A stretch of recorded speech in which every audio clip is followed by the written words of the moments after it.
मैं डॉक्टर भामा अग्रवाल आपके अपने यूट्यूब चैनल पर आपका स्वागत करती हूँ, अभिनंदन करती हूँ। आइए प्यारे बच्चों, आज हम दुष्यंत कुमार द्वारा रचित एक लघु कविता राह खोजेंगे का अध्ययन आरंभ करते हैं। यह कविता उनके काव्य संग्रह आवाज़ों के घेरे से ली गई है।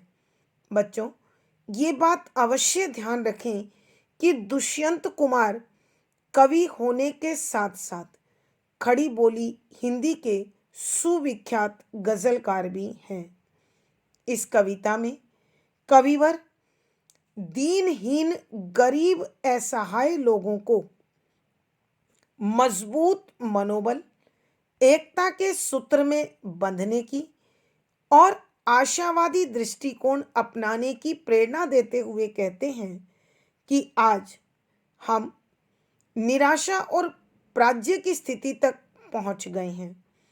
ऐसे में हमें इससे निजात पाने के लिए, इससे मुक्ति पाने के लिए प्रयत्न करना होगा और नया रास्ता ढूंढना होगा।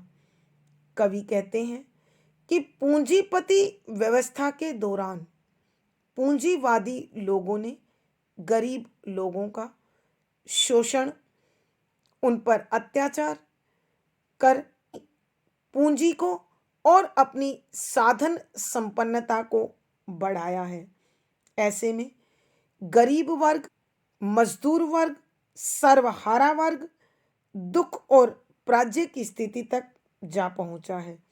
ऐसे में कवि उनको प्रेरणा देते हुए कहते हैं कि हम सबको मिलकर कठिनाइयों का सामना करना होगा और उन कठिनाइयों से संघर्ष करते हुए आगे बढ़ना होगा।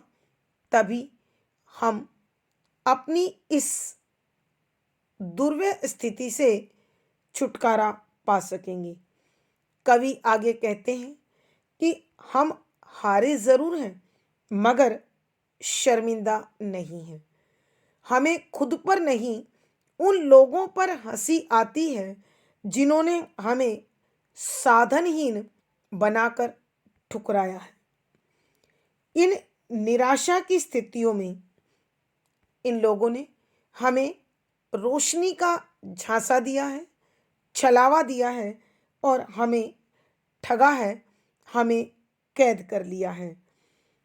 ऐसी परिस्थितियों में अब हमें अपनी आज़ादी का, अपने शोषण से मुक्ति का, अत्याचार से बचाव का रास्ता स्वयं खोजना है। मैं मानता हूं कि आज वातावरण अत्यंत घुटन भरा है, अत्यंत दुर्वह है। तो निराशा की इस स्थिति में हम सबको इतना अधिक निकट आना होगा, इतना मजबूत एकता के बंधन में बंधना होगा कि कोई हमें किसी भी प्रकार से अलग ना कर पाए। हम सब इस एकता के बंधन में बंधकर, एकता के सूत्र में बंधकर अपने लिए एक नया रास्ता खोज सकते हैं।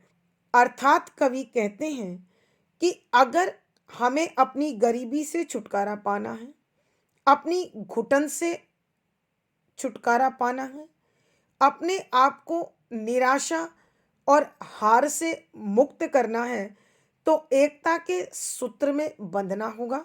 कठिनाइयों से सामना करने के लिए कमर कसनी होगी और इन सब वातावरण के लिए सोच विचार कर एक नया रास्ता चुनना होगा, निकालना होगा। इसी प्रकार के भावों से भरी इस कविता का हम अब अध्ययन आरंभ करते हैं। पद संख्या 1। ये कराहें बंद कर दो, बालकों को चुप कराओ, सब अंधेरे में सिमट जाओ, यहाँ नत शीश, हम यहाँ से राह खोजेंगे। प्रसंग। प्रस्तुत पद हमारी हिंदी की पाठ्य पुस्तक 8 अर्वाचीन कवि में सुप्रसिद्ध गजलकार और कवि श्री दुष्यंत कुमार जी द्वारा रचित राह खोजेंगे नामक कविता से अवतरित है। यह कविता उनके काव्य संग्रह आवाजों के घेरे से ली गई है। संदर्भ: इस पद में कविवर सर्वहारा वर्ग, दीनहीन असहाय वर्ग में जो निराशा की और पराजय की स्थिति बनी हुई है, कवि वहां आशा का दीप जलाते हैं और एकता के सूत्र में बंधकर पुनः जीत के लिए संघर्ष का रास्ता खोजने की प्रेरणा देते हैं। कवि जानते हैं कि आज अभाव से घिरे हुए लोग अत्यधिक दुखी हैं, परेशान हैं, चिंतित हैं और निराश हैं। इन प्रतिकूल स्थितियों में अनुकूल परिस्थितियों को पाने के लिए हमें कर्मठता से एक नई राह खोजनी होगी। इसी की प्रेरणा देते हुए कविवर लिखते हैं कि व्याख्या: शब्दों के अर्थ आवश्यकता के अनुसार। ये कराहें, आहें, रोना, चिल्लाना, चीखना आदि बंद कर दो, रोक दो। बालकों, बच्चों को अर्थात अबोध को चुप कराओ, शांत करा दो। सब सारे के सारे। अंधेरा, अंधेरे अर्थात विपत्ति का समय। अंधेरा प्रतीक होता है अज्ञानता का, बुराइयों का, अभावों का, दुखों का, परेशानियों का, चिंता का। में सिमट जाओ, इकट्ठे हो जाओ। नत शीश, सिर झुकाकर।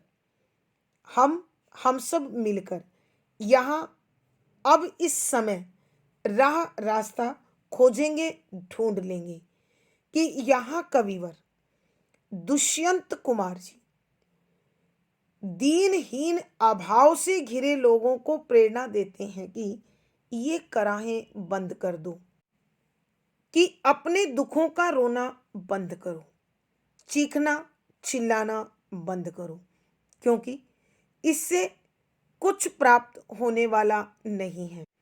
अर्थात कवि चाहते हैं कि इस निराशामय वातावरण में, इस पराजय की स्थिति में अनावश्यक रोने धोने से या शिकायत करने से कुछ हासिल नहीं होगा। बालकों को चुप कराओ। बालक प्रतीक होता है अबोध का। तो वो ना समझ लोग, वो अबोध लोग जो शोर मचा रहे हैं, अपने हक के लिए मांग कर रहे हैं, तो इस प्रकार बिखरा हुआ एक व्यक्ति शोर मचाकर कुछ हासिल नहीं कर सकता है। अर्थात कवि के कहने का भाव यह है कि अपने दुखों का रोना रोने से और शोर मचाने से कुछ हासिल नहीं होने वाला। सब अंधेरे में सिमट जाओ, यहाँ नतशीस। हम यहीं से राह खोजेंगे। अर्थात कवि कहते हैं कि इस समय जब अत्यंत निराशामय वातावरण है, तो इस अंधकार काल में, इस दुष्कर समय में सब अपने अपने सिर झुकाकर एक स्थान पर इकट्ठे हो जाओ। अर्थात कवि के कहने का अभिप्राय यह है कि तुम सब एकता के सूत्र में बंधकर किसी अन्य से राय लेने के लिए अथवा कुछ निर्णय लेने के लिए किसी एक को अपनी शक्तियां सौंप दो, क्योंकि हम सब मिलकर ही इन प्रतिकूल परिस्थितियों में एक नया रास्ता निकाल सकते हैं। जब तक हम एक नहीं होंगे, अपने आप में विचार मंथन नहीं करेंगे, तब तक इस निराशा से, इस हार से, इस चिंता से, इस अभाव से मुक्ति प्राप्त नहीं हो सकती। अर्थात कवि के कहने का भाव यह है कि आज जीवन में चाहे कितनी भी निराशा हो, चाहे हम सब कुछ हार चुके हों, चिंता से हमारा जीवन भरा हुआ हो, ये मनुष्य जीवन के लिए चुनौतियां हैं, ललकार हैं, समय की पुकार है। तो ऐसे समय में हमें इन चुनौतियों का सामना करना है और मिलकर एकता के सूत्र में बंधकर इन सब समस्याओं का समाधान निकालना है। एक बार फिर प्यारे बच्चों, हम इस पद की व्याख्या करते हैं। यहाँ कवि दुष्यंत कुमार जी अभावग्रस्त दीनहीन लोगों को प्रेरणा देते हुए कहते हैं कि ये कराहें बंद कर दो, कि ये तुम जो दुख में, निराशा में, हार में रो धो रहे हो, रोना धोना मचा रखा है, शोर मचा रहे हो, ठंडी आहें भर रहे हो, इन्हें रोक दो। बालकों को चुप कराओ कि जो लोग अपनी आज़ादी के लिए निरंतर नारेबाजी कर रहे हैं, विरोध कर रहे हैं, उससे भी कुछ हासिल होने वाला नहीं है। सब अंधेरे में सिमट जाओ यहाँ नतशीस, कि कविवर कहते हैं कि आओ इस अंधकार काल में, इस निराशा के समय में, इन प्रतिकूल परिस्थितियों में, इस पराजय के समय में सब अपना अपना सिर झुकाकर यहाँ इकट्ठे हो जाओ। अर्थात सब एक साथ सोच विचार करते हुए, विचार मंथन करते हुए अपनी इस समस्या से छुटकारे का रास्ता निकाल लो। हम यहाँ से राह खोजेंगे कि अब इसी समय से, इसी काल से, इन्हीं प्रतिकूल परिस्थितियों से, इसी अंधकार से अपने लिए एक रोशनी की किरण खोज लाएंगे, अनुकूल परिस्थितियों का निर्माण करेंगे और विचार मंथन के द्वारा एकता के सूत्र में बंधकर अपने लिए एक नया रास्ता निकाल लेंगे। भावार्थ, कवि के कहने का भाव यह है कि मनुष्य यदि कर्मठता को त्याग कर अन्य किसी प्रकार का सहारा लेता है तो कभी भी उसे सफलता प्राप्त नहीं होती है। यहाँ कविवर शोषितों, गरीबों, अभावग्रस्त को एकता के सूत्र में बंधकर समाधान निकालने की प्रेरणा दे रहे हैं। सरल, सहज, परवाहमयी खड़ी बोली का प्रयोग है। करुण रस प्रसाद गुण है। दृश्य बिंब का आयोजन है। मुक्तक व संबोधन शैली है। संगीतात्मकता बनी हुई है। यहाँ अनुप्रास व संदेश अलंकार है। पद संख्या 2, हम पराजित हैं मगर लज्जित नहीं हैं। हमें खुद पर नहीं उन पर हंसी आती है।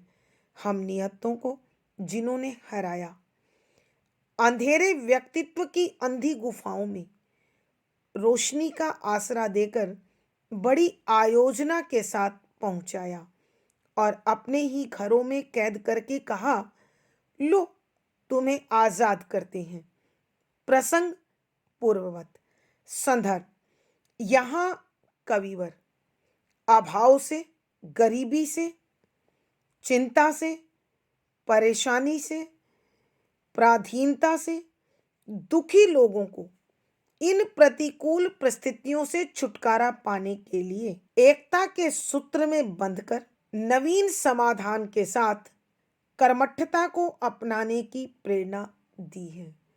यहाँ कविवर कहते हैं कि संगठन और संघर्ष के बल पर ही परिस्थितियों को अनुकूल किया जा सकता है। इसी की प्रेरणा देते हुए कविवर लिखते हैं कि व्याख्या, शब्दों के अर्थ साथ साथ हम यानी गरीब लोग पराजित, हारे हुए हैं, मगर परंतु लज्जित, शर्मिंदा नहीं है, नहीं है। कि कविवर कहते हैं कि हम शोषित और अभावग्रस्त लोग, पीड़ित लोग बेशक आज हार चुके हैं, मगर हम शर्मिंदा नहीं हैं, क्योंकि यह हार हमारी कमजोरी का परिणाम नहीं, बल्कि उनकी चालाकी का, छल कपट का, धोखे का परिणाम है। हमें खुद पर नहीं उन पर हंसी आती है। हमें अर्थात गरीब लोग खुद पर, अपने आप पर उन पर अर्थात पूंजीपतियों पर हंसी आती है, व्यंग से हंसना। कविवर कहते हैं कि यह हार हमारी कमजोरी अथवा मूर्खता का परिणाम नहीं है।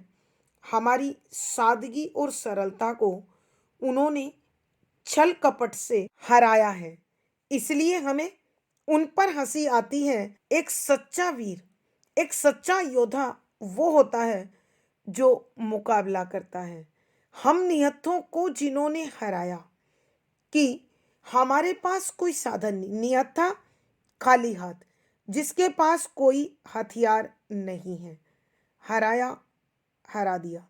कि कविवर कहते हैं कि हम साधनहीन लोग, हम खाली हाथ, बिना हथियार के उन्होंने हमें हराया। अर्थात जब हम संघर्ष करने की स्थिति में नहीं हैं, हम सामना करने के बराबरी के मुकाबले में नहीं आते हैं, तो हमारी हार क्या और जीत क्या। अर्थात कविवर कहते हैं कि पूंजीपति लोगों ने हमें अर्थात साधनहीन लोगों को बिना साधन दिए हराने की बात की है। अर्थात मुकाबला बराबर वालों में होता है, तब हार और जीत का प्रश्न उठता है। अंधेरे व्यक्तित्व की अंधी गुफाओं में, अंधेरे व्यक्तित्व का अर्थ है ऐसा व्यक्तित्व जो छल कपट से भरा हुआ है, जो विकारों से भरा हुआ है, जो दुर्योजना से भरा हुआ है।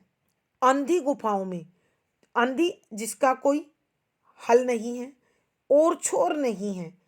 गुफाओं, कदराओं में, गुफा में रोशनी, प्रकाश, आसरा, सहारा देकर देकर बड़ी, बहुत बड़ी आयोजना, योजना के साथ पहुंचा दिया है। अर्थात कविवर कहते हैं कि हम लोग सीधे और सरल उनके विकास की बात पर सहजता से हमने भरोसा कर लिया। उन्होंने हमें विकास का भरोसा दिलाया, सुख सुविधाओं का भरोसा दिलाया, संपन्नता का भरोसा दिलाया और आनंद का भरोसा दिलाया। और इस प्रकार प्रकाश की किरण दिखाकर उन्होंने अपने छलकपट के सहारे हमें अंधी गुफाओं में पहुंचा दिया। और यह बड़े योजनाबद्ध तरीके से, बड़े युक्तिपूर्ण तरीके से उन्होंने यह कार्य संपन्न किया और अपने ही घरों में कैद करके। परिणाम यह हुआ कि उन्होंने हमें अपने ही घरों में बंद कर दिया और कहा, लो तुम्हें आज़ाद करते हैं, कि लो आज हम तुम्हें स्वतंत्र करते हैं। कवि कहते हैं कि पूंजीपति लोग गरीबों से अनेक प्रकार के झूठे वादे करता है, झांसे देता है और उनकी गरीबी को शोषण का हथियार बना देता है, ताकि वो हमेशा गरीब रहें और पूंजीपति की ओर सहायता के लिए हमेशा नज़र टिकाए रखें। अर्थात कविवर कहते हैं कि इन विपरीत और दुर्गम परिस्थितियों में हमें स्वयं ही अपने लिए अनुकूलता का रास्ता ढूंढना होगा। आइए बच्चों, हम एक बार फिर इस पद की व्याख्या करते हैं।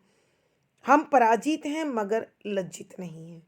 हमें खुद पर नहीं, उन पर हंसी आती है। यहाँ कविवर दीनहीन, गरीब, असहाय, शोषित और सर्वहारा वर्ग को आशा की किरण देकर जगाता हुआ कहता है कि हम हारे जरूर हैं मगर शर्मिंदा नहीं हैं।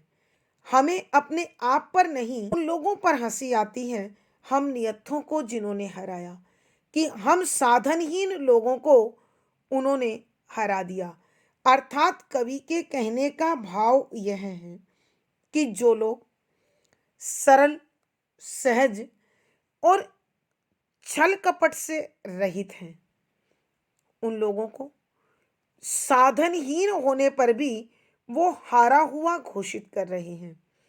अर्थात कवि के कहने का भाव यह है, जीत और हार बराबर वाले लोगों में मुकाबला करने के बाद निश्चित होती है, लेकिन कोई संघर्ष नहीं, कोई मुकाबला नहीं। हम हार गए और वो जीत गए। हमारी हार कैसी हार है, इसका वर्णन करते हुए कविवर कहते हैं, अंधेरे व्यक्तित्व की अंधी गुफाओं में रोशनी का आसरा देकर बड़ी आयोजना के साथ पहुंचाया। अंधेरा व्यक्तित्व अर्थात छल कपट से भरा हुआ व्यक्तित्व, इन पूंजीपति लोगों का छल से भरा हुआ, स्वार्थ से भरा हुआ, लालच से भरा हुआ व्यक्तित्व इतना अधिक छल कपट के सहारे के साथ, एक बड़ी योजना के साथ, एक बड़ी युक्ति के साथ उन्होंने हमें इस अंधेरे में धकेल दिया और हमें रोशनी का झांसा देकर उसमें फंसा दिया। अर्थात इन्होंने हमसे विकास के, सुख सुविधाओं के, संपन्नता के झूठे वादे किए और हमें अपने ही घरों में कैद कर दिया और अपने ही घरों में कैद करके कहा, लो तुम्हें आज़ाद करते हैं।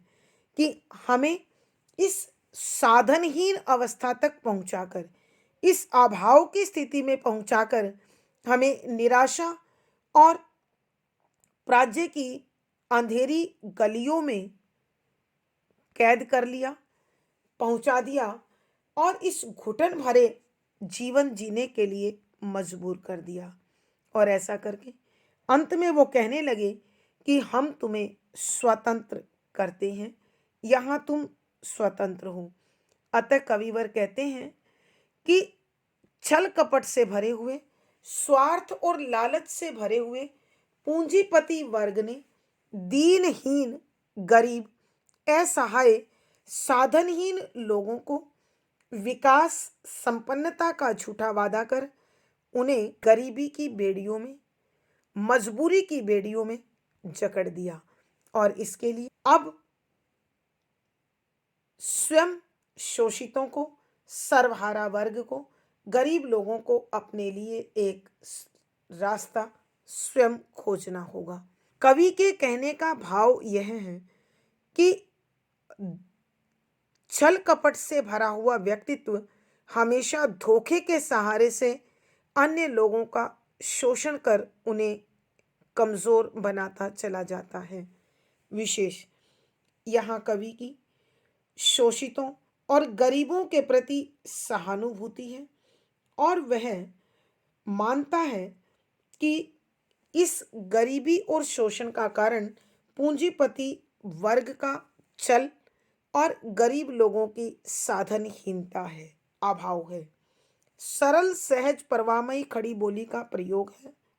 व्यंजना शब्द शक्ति है, करुण रस है, प्रसाद गुण है, दृश्य बिंब का सफल आयोजन हुआ है, मुक्तक छंद है, संबोधन व गेय शैली है, संगीतात्मकता बनी हुई है।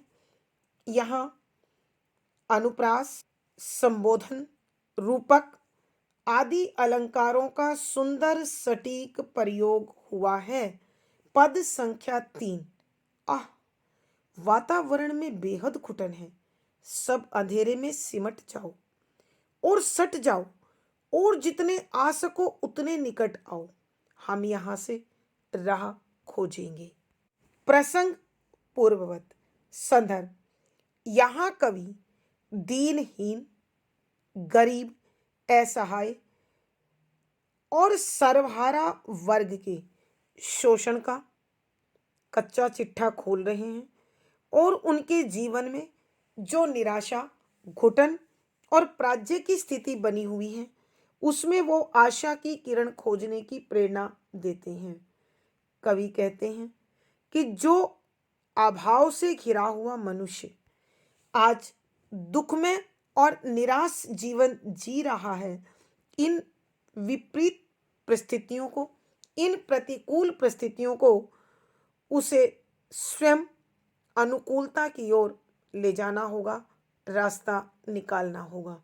इसी प्रकार के भावों को स्पष्ट करते हुए कविवर लिखते हैं कि व्याख्या, शब्दों के अर्थ साथ साथ। आह, दर्द भरी आवाज। वातावरण, परिवेश बेहद अथाह, असीम, अत्यधिक। घुटन, श्वास लेने में दिक्कत होना, हवा की कमी। सिमट जाना, इकट्ठा होना, पास हो जाना। सट जाओ, पास पास आ जाओ। व्याख्या। यहाँ कविवर दुष्यंत कुमार जी अभाव, पीड़ा, गरीबी, चिंता, तनाव से घिरे हुए व्यक्ति को अपनी इस भयावह स्थिति से बाहर निकलने का रास्ता सुझाते हुए कहते हैं कि निराशा से घिरा हुआ मनुष्य, चिंता और गरीबी से घिरे हुए मनुष्य, तुम अपने लिए अनुकूलता का मार्ग खोजने के लिए स्वयं प्रयास करो। मैं मानता हूं वातावरण में बेहद घुटन है कि आज हमारा परिवेश बेहद घुटन से भरा हुआ है, अर्थात कहीं कोई रास्ता नजर नहीं आ रहा है और आवश्यकता के पर्याप्त साधन भी हमारे पास नहीं है। कहने का अभिप्राय यह है कि वर्तमान काल में पूंजीपति व्यवस्था के कारण हमारा शोषण दिन प्रतिदिन बढ़ रहा है। गरीब आदमी और गरीब और अमीर आदमी उसका शोषण कर, पूंजीपति उसका शोषण कर और अधिक पूंजीपति बनता जा रहा है। ऐसे में गरीब व्यक्ति के पास, असहाय व्यक्ति के पास, सर्वहारा वर्ग के पास, शोषित वर्ग के पास अपने जीवन यापन के सभी साधन भी नहीं हैं। उसका जिंदा रहना अब मुश्किल होता जा रहा है। सब अंधेरे में सिमट जाओ। तो इन कठिन परिस्थितियों में तुम इकट्ठे हो जाओ और सट जाओ कि एक दूसरे के बहुत पास आ जाओ और जितने आ सको उतने निकट आओ कि जितने अधिक एकता के सूत्र में बंध सकते हो, जितना एक दूसरे के पास आ सकते हो, जितना एक दूसरे को समझ सकते हो, उतना ही हमारे लिए हित में होगा। क्योंकि हम सब एक होकर, एकता के सूत्र में बंधकर एक नया रास्ता अपने लिए निकाल लेंगे और इस पराजय की स्थिति से छुटकारा पाकर हम विजय श्री को प्राप्त करेंगे। हम इस घुटन से बाहर निकलकर एक बार फिर खुली हवा में सांस लेंगे और इन प्रतिकूल परिस्थितियों को अनुकूल वातावरण में बदल देंगे। एक बार फिर प्यारे बच्चों, हम इस पद की व्याख्या करते हैं। यहाँ कविवर दुष्यंत कुमार जी अभाव, चिंता, परेशानी, दुखों से घिरे हुए मनुष्य को संबोधित करते हुए कहते हैं कि हे मेरे प्यारे सर्वहारा वर्ग, शोषित वर्ग, अभावग्रस्त मनुष्य, आज मैं मानता हूं कि हमारा परिवेश अत्यधिक घुटन भरा है। ऐसे वातावरण में सांस लेना भी मुश्किल है और जीवन के लिए पर्याप्त साधन ना होने के लिए मूलभूत आवश्यकताओं की पूर्ति में भी दिक्कत होने के कारण हमारा जीवन दुभर होता जा रहा है। तो ऐसे निराशामय समय में, पराजय के समय में, अंधकार के समय में हम एकत्रित हो जाएं और सट जाओ कि एक दूसरे के और निकट आ जाओ और जितने आ सको उतने निकट आओ कि जितने अधिक से अधिक तुम एक दूसरे के निकट आ सकते हो उतना निकट आओ। अर्थात कवि के कहने का भाव यह है, जितना हम एक दूसरे के पास आएंगे, एक दूसरे की मुसीबतों को समझेंगे, एक दूसरे के प्रति सहानुभूति और संवेदना को सींचेंगे, तो निश्चित रूप से यह एकता हमारी गरीबी को संपन्नता में, प्रतिकूलता को अनुकूलता में, निराशा को आशा में, पराजय को जय में बदल देगी। अर्थात कवि के कहने का भाव यह है कि जब जब परिस्थितियां प्रतिकूल होती हैं तो अनुकूलता का रास्ता वहीं से निकलता है, जिसके लिए एकता और संघर्ष अत्यंत आवश्यक है।